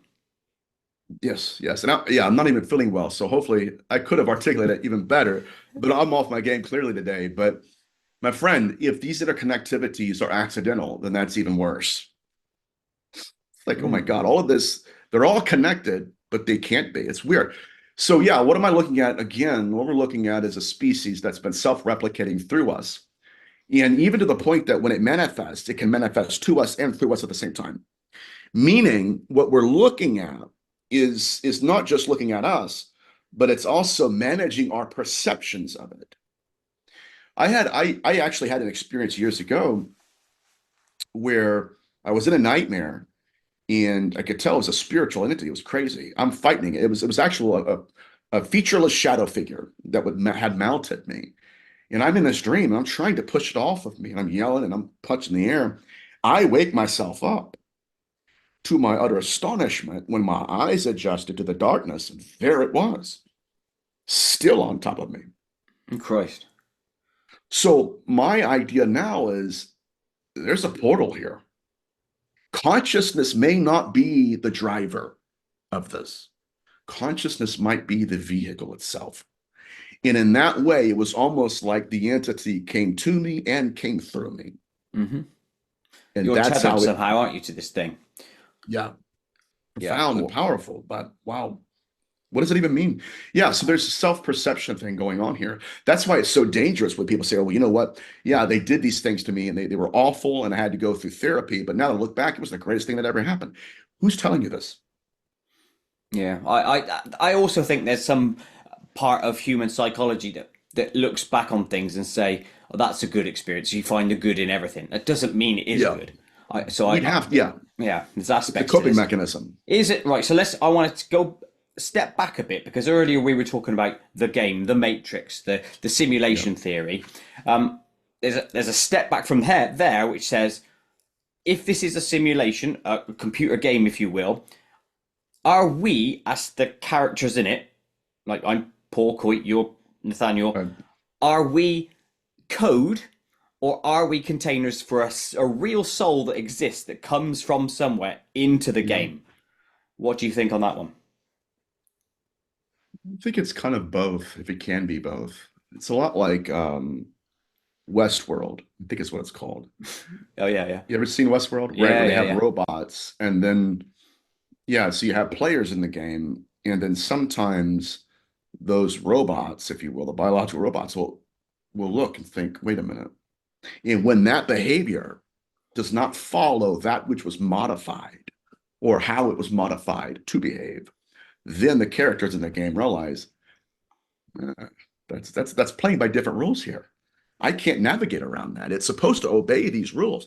And so in a way, it's like, okay, yeah, it monitors us, and it might be even, this gets even deeper, that through religiosity, it has trained us to behave as it wants us to think as it wants us to. And now it's introducing a new mythology into the mix, which is abduction, ufology, to where now it's creating a new tradition. We've seen this, by the way, always have. It's the same phenomenon where, yeah, build me an altar or this is how I want you to act. And so early practitioners would modify their behaviors according to what the phenomenon wanted from them. Okay, but what do you think we are? If you had to put money on it, are we containers for souls or are we code? Well, is it spirit or is it science? Is it a program or is it a person? Yeah, I think I it's don't know. both. I think it's both. And I think that again, is it spirit or is it science? To nail it down, I would believe it's spirit. Okay, and I'd probably be with you as well, by the Yeah. way. I think we are containers, and it is a simulation of sorts, but we are pushed in here for whatever reason. It could be this Yeah. whole karma thing that I've heard a number of times. I don't know. But the supplemental to this would be this. Are we, because me and you were talking about this stuff and you're researching it and all the other people I've spoken to are doing it, are we sort of like awakened souls to the game because we're questioning versus the NPCs that aren't, the non-player characters? I'll tell you what, Dr. Carla Turner said this. She said that it appears that a lot of these experiencers are people who are just now realizing what's been occurring, who are waking up Mm. from the spiritual slumber caused by the phenomenon. I believe that through our evolution as a species, that we have gotten a little bit off track from where they want us to. And so now that we're starting to realize they're here, now they have to construct a reason why we're seeing them. Does it make sense? And Yes. so now we have two schools of thought where you're seeing me because I want to raise your consciousness. Why were you putting our species asleep for thousands of years then? I got it. So now they have to create, another control mechanism. I believe that's what's occurring. Others, like myself, are saying, listen, we're waking up, but we're asking questions. What's been going on throughout history? And why is it that, like I said before, out of all the archetypes that we have been able to vet, Deer and Edna, how do we know it's not Deer and Edna? Because where Deer and Edna would zig, it would zag. Mm. It would do things out of the context of who she was, her belief systems, and her, all that. Well, now we've seen through those masks so often and so successfully, the phenomenon had to create its own character to which we cannot vet. That is the Mm. alien alias. The bloody aliens. The bloody aliens. Yes, yes. Yeah, right. Let's go into UFOs. And in fact, no, I've covered that because we talked through implants. But let's go into your book, A Moment Called Man. Can you tell us about that book and what drove you to write it? Yeah, yeah. So I wrote it as an homage to a good friend of mine that he overdosed and died of addiction. He died from addiction, rather. And he had a lot of church hurt. It's kind of a religious thing. But I wrote about him. It was kind of an homage to a religion I grew up in and kind of a separation from it.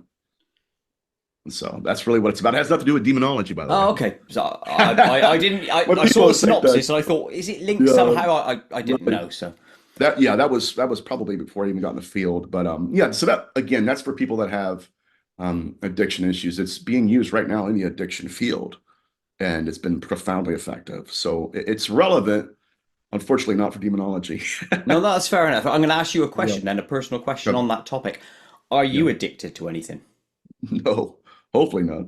No. No, I mean, I'll be open about myself. I got an addictive Yeah. personality. So say I got into Yeah. gambling as an example, I'd be on it Mhm. for quite hard.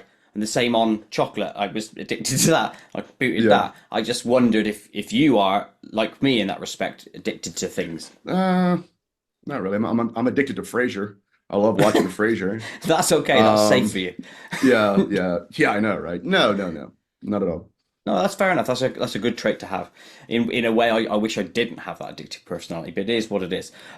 Something else I wanted to find out because I saw this highlighted elsewhere in relation to Right. you. What is preternatural epiphenomenal philosophy? So I think I didn't that say that was right. I apologize. no, you got it. You got it. A lot of people stumble over that, so you're fine. That is, see, early on in my research, specifically within parapsychology, I realized that when I would do investigations, a lot of the things I would record were not the actual entity itself.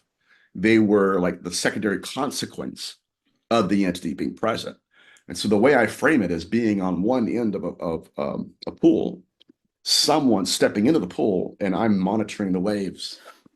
I'm recording epiphenomenon, not the actual entity. And this is what's fascinating. This gets back into the masks. I was recording what the phenomenon was wanting me to believe, not realizing there's a proto-intelligence behind the wake in the water. So there's a separation there, which is, again, that is a manifestation of it, but that's not it. And so I had to see through, okay, well, specifically within like, Western parapsychology, I should say. Yeah, a lot of us have been recording epiphenomenon. And that's where we get, oh my God, like until we go, okay, I felt a brush of wind. That's the demon. How do you know that? Right? So there's a difference between recording and documenting the actual entity itself and actually just looking at manifestations, not realizing that's not it at all. What's it going to take, right, for researchers at large to get past the footprints on the ground, the imprints, the seeing a ghost, and Right. looking behind the curtain? What's it going to take to get them all to look behind the curtain? I would say this, that we have to look at the body of work. We cannot take every alias. We cannot take every incarnation and lock the door and say this is all it is. This is all it wants. Again, if we're dealing with an ever-evolving proto-intelligence, then these are just different stages of its growth throughout history. And so in order for us to get the bigger picture, we have to go out, zoom out, look at the whole body of work together. And then and only then can we compare pathologies, victimologies, behavioral patterns. That's when you see the proto-intelligence merge from all of the other research that's been done in history. And I believe that's what we're trying to do now. That's the cutting edge, because there's something going on that's not just ufological. It's not just ritual magic. There's something out there that is using all of this, all of these incarnations as a way to deceive us and to evade our detection. Yeah, and I agree. I'm just trying to think because like you've got your UFO researchers, your ghost researchers, Mhm. all that. They're all doing vital work and they're all recording, data that is useful. But we almost need some sort of like worldwide database of all these things put together and then have a team step back and say, right, it's all the same. There's the overlap. That's Now, occurring now. yeah, It's I know occurring now. Steve and Barry are doing it to a Yeah. degree.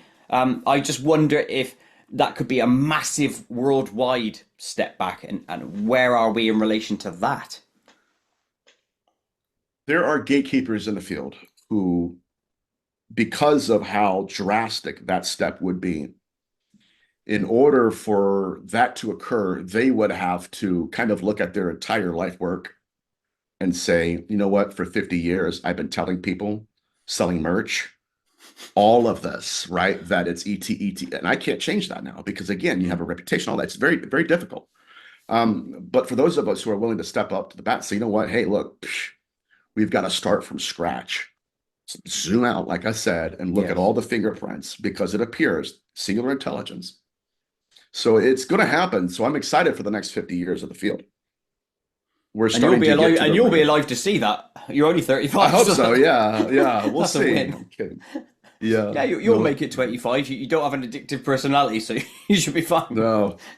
Maybe addicted to mean beans. Maybe I shouldn't drink that, but yeah. Yeah, that is, if you have a shitload of that, that can be quite bad, apparently. The monster cans. Let's move into a question I always ask everyone before we enter the Koit zone, which is, what strange things have happened to you? Now, I know we've talked about the demon and the ghost type of things, but is there anything else weird that's happened in your life? All kinds of stuff. Yeah. We can cover anything like that. I've Pick had one out, any manifestations. random one. Oh, yeah. So I'll tell you what's really strange. So I was at Walmart one time and I had no context with this until I went home and thought about it. So I'm walking out of Walmart and there's a worker that's following me to my car. And there's a woman. She looks at me. She goes, "Hey." I said, "Yeah." She goes, "I want you to follow me to my car." I said, "What?" She goes, "Yeah, yeah, yeah. I want you to follow me to my car." And the way she was talking to me was almost robotic. "Follow me to my car. I want to show you something. Follow me to my car." And she kept saying that. "Don't be afraid." Because I was afraid. I felt fear. She picked it up. Don't be afraid. Follow me to my car. I didn't think anything of it. I get back in my car. At the time I was engaged, I pick up my fiance. We go to the mall. I'm in the food court, okay, eating food. Right to the next to me is a mother with her little girls. I'm eating. I make eye contact with her, and I promise you this is what she did. Zzz. Hello. Same thing. Hello. She goes, I work at Wright Pat Air Force Base. It's like we're like 5 minutes away from there. I said, okay. She goes, yes. She said, have you heard that we have aliens in that base? I've heard of it. She goes, yes. Just like, okay, almost the same mannerism, same thing. Yes, we have them. She goes, I also work there, and I also work with satellites and satellite imagery. We have them. Just wanted you to know. And then I swear to God, I promise you, my friend, boop. All right, girls, you guys need to calm down. Calm down. You'd be too loud. And I got up and left. I got chills even now thinking about it. I looked at my ex. Right? I was like, we got to get out of here. But what disturbed me more than that was, again, the similarity. The person that wanted to show me something, and I didn't go to the car with her because I didn't know what was going on. It never happened to me before. I was going to say, what was in the car? Same. Right. But I mean, don't be afraid. I want to show you something. And honestly, my instinctual awareness was, nope. Yeah. And parse this out. Had you gone to the car, what was in there? I don't know. To me, it was a setup. It sounds like some of the abduction encounters I've read about, where, follow me or do this, do that. Like even sometimes having the voice of a loved one in the middle of the night, you think it's your dad or your mother. It's not. I thought I was being hoodwinked, man. I thought this was set up. I'm like, I'm not doing that at all. I remember I got in my car and left. But then 10 minutes later, listen, 10 minutes. The only reason I'm saying this is, that was obviously strange in and of itself. But when I connect that to what happened right after that, I'm telling you, we went straight to the mall, sitting out eating. And then the same voice inflection, the same everything. Hi. And I believe that was the phenomenon. And controlling that woman to tell you secrets for whatever reason. I have no idea. But what freaked me out was it was a worker, my friend. She had the vest on still that they wear at Walmart. Nobody who's going to be at work there is going, hey, come to my car. I want to show you something. Don't be. And she even sensed my trepidation. Don't fear. Don't be afraid. I want to show you something. And I'm like, no. So I don't know what that meant, but that was one of the craziest experiences because it was like, okay, they know me. Matter of fact, I'll tell you what's even worse than that, darker perhaps, is there was a night when I was really deep in some research that was dark, some witch air literature. And from time to time, I'll do that and I'll get too close and I can feel it. Like it pushes me back. I'm like, okay, I got to reestablish myself. And well, I felt it. And as I was looking into it, I could feel it looking back into me. And so I'm like, okay. So I went and called my dad. I said, hey, I bought a plane ticket tonight. I'm going to Rhode Island for a week. I said, I got too close to something. Get off the phone. I checked my email. I had 2 emails from 2 different people, both of which claimed that their guides told them to tell me, go email Nathaniel Gillis.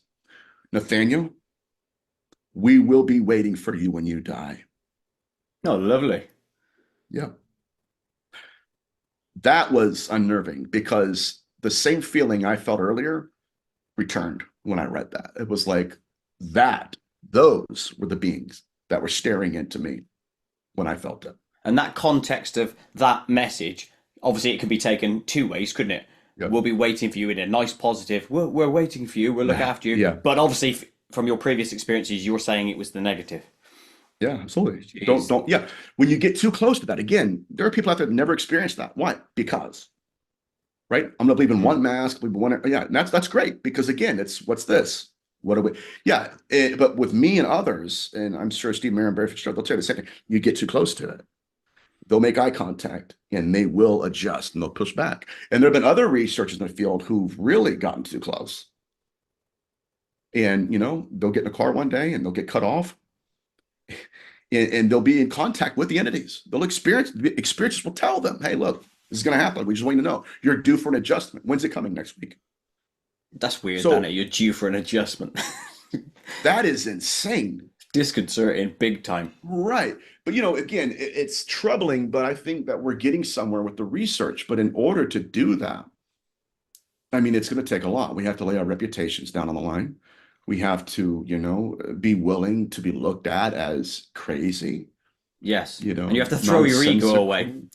Right. Yeah. To look at this and say, okay, look, we need new perspectives.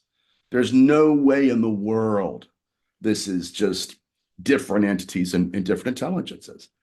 They have too many interconnectivities.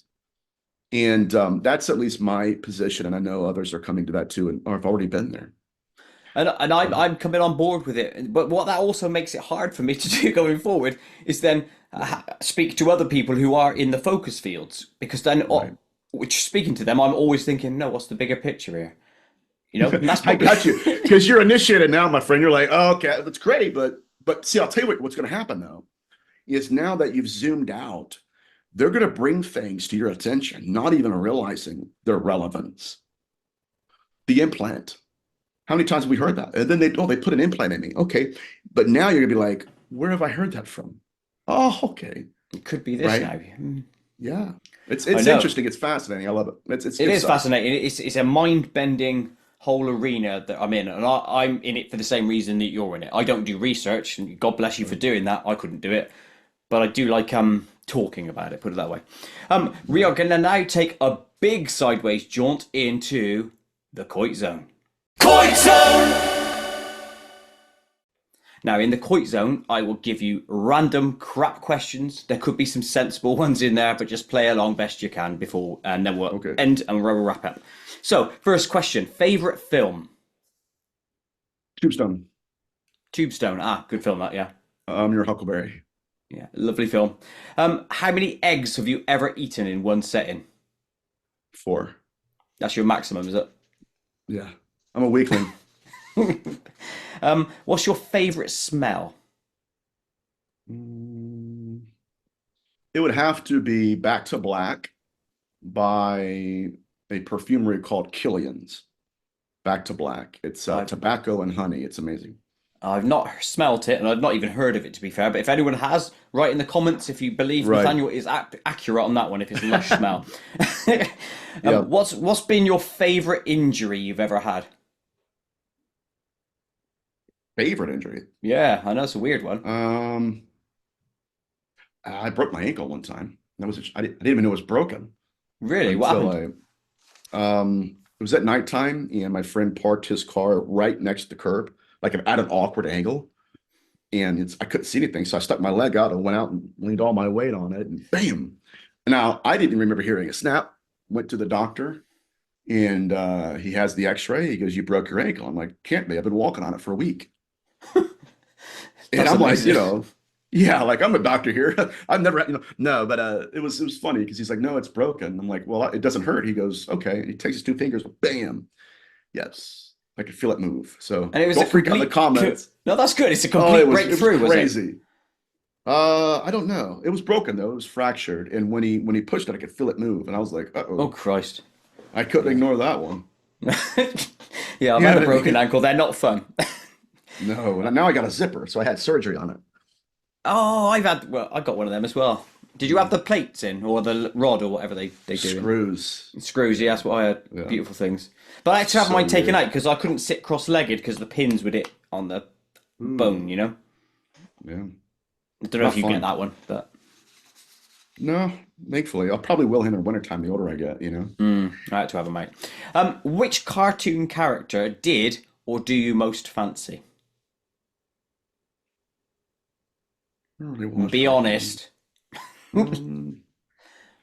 Fancy. I like Scooby-Doo. I always loved Scooby-Doo. That was my go-to.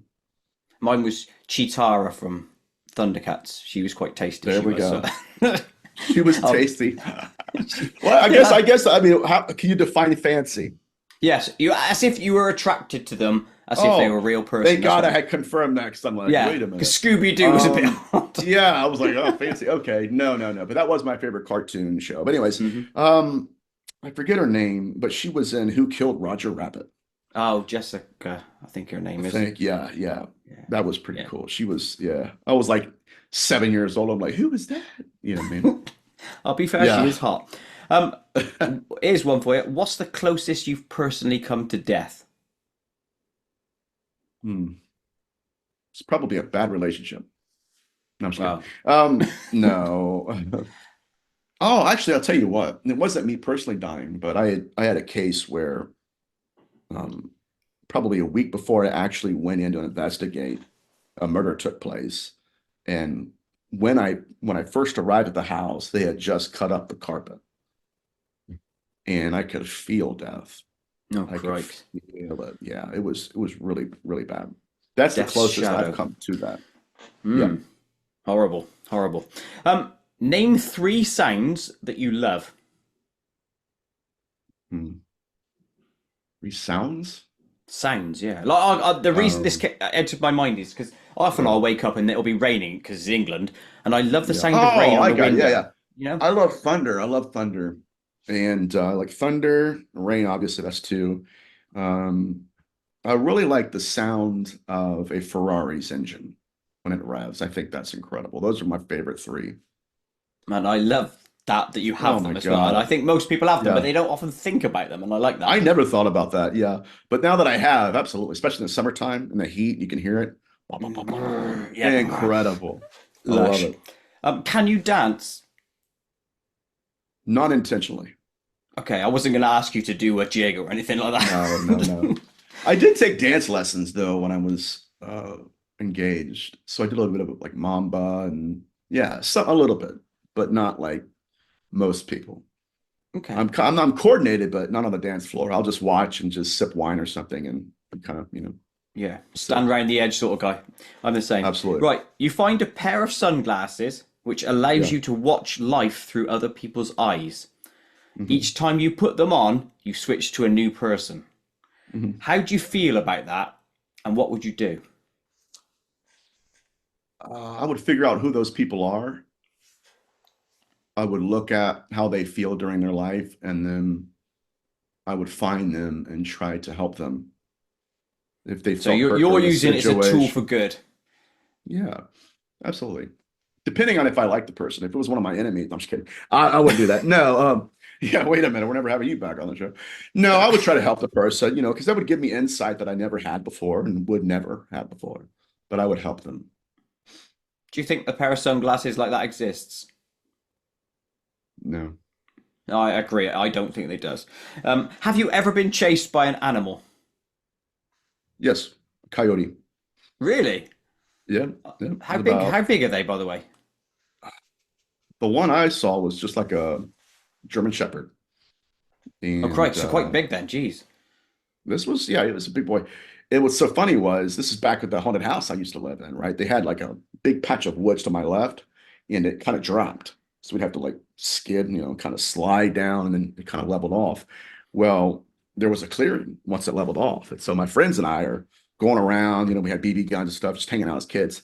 And I was the first to run out of the woods in the clearing. And when I did, I'm laying down, I'm looking around. Yeah, and there he was, just looking at me. And I'm like, oh my God. So I ran it, chased after me a little bit, and then it just ran off. But that was yeah, it was pretty cool. Did it shit you up? Not really, because honestly, I just saw it as a dog and I love dogs. And it really, I mean, I think honestly it started chasing me because I started running. It Yeah, yeah, wasn't like, natural. you know Yeah. what I mean? Yeah. So but yeah, it was a cool experience. I mean, I know they're not too good for other animals, obviously pets, No. but I just honestly I saw it as another dog, and I'm like, okay, whatever. Then I went and asked my dad about it. He goes, yeah, yeah, that's a coyote. I'm like, oh my God. Mm. Quite dangerous, I imagine, because if it's wild, Yeah. it could have had you if you were a small lad at the time. Yeah. Could have. Yeah, cripes. Besides when you were a small kid, by the way, have you ever been naked outside? No. Okay, fair enough. I know that's a weird question. I apologize. But Yeah, right. sometimes they enter my mind and I have to write them down. The last one. What's the largest mode of transport you've driven or been in control of? Just a car. Okay. Fair enough. Yeah. And that brings us to the end of the Koit Zone. Thank you for going through that with me, which leaves two final questions. The first of those is which? What else do you like to do in your downtime? Any activities or guilty pleasures? I love smoking cigars, but I don't do that too often nowadays. I love jazz music and I love watching Frasier. I'm kind of a man of solitude, so I also enjoy reading by myself. No, fair enough. You And like what sometimes you I like, do my all friend. of that at the same time. Yeah, sometimes I do it all at the same time. So, A big combo. And the final yeah. question, what are you currently working on? Well, I think my last interview for a month or two is next week. I have research that I need to structure and coordinate. That way I can find the vocabulary to discuss. Here lately, I mean, when I'm doing hundreds of shows. So I mean, I've done probably 30 shows or probably 30 shows since the beginning of the year. And so I have done hundreds to the point where people that follow me are like, okay, you said that in another show. I'm like, I'm probably did. I'm doing them. I've done like sometimes 3 a day. And so now what I want to do is introduce more research that it'll be new for some people. But what I've been trying to do is try to jot down and coordinate actual vocabulary that I can use that will help others when they're trying to discuss this phenomenon in this new phase of research. That's what I'm going to be doing. Yeah. A nice guideline for yourself. Yeah, because there are times, and I know today especially because I was off my game, but where the word itself is, we don't even know where it is. We cannot find it. And I want to at least triangulate those and create a thesaurus, if you will, to where, because it's a new field of research. What are we going to call it? We got to have a name, because what was going to happen, and I'm excited when this to see it happen, is other researchers in the world are going to say, you know what, I want to belong to a certain field, but it's none of these, right? It's none of them, but all of them at the same time. So what are we going to call that? So I've, obviously we're dealing with the proto-intelligence. It's the intelligence behind all else. That's one of the words I'm going to employ. But I'm looking forward to that, and hopefully it will be an addition to the field. Definitely, and I think it's a noble pursuit, but also bear this in mind.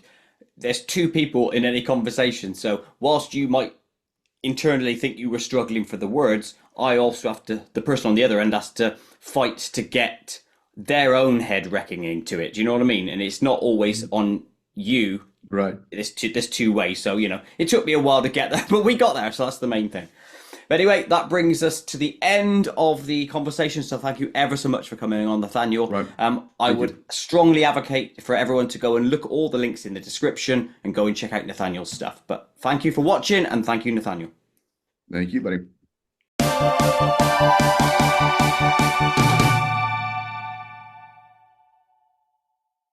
To watch other KoitCast episodes, please click the image top left. To subscribe to my channel, please click the image top right.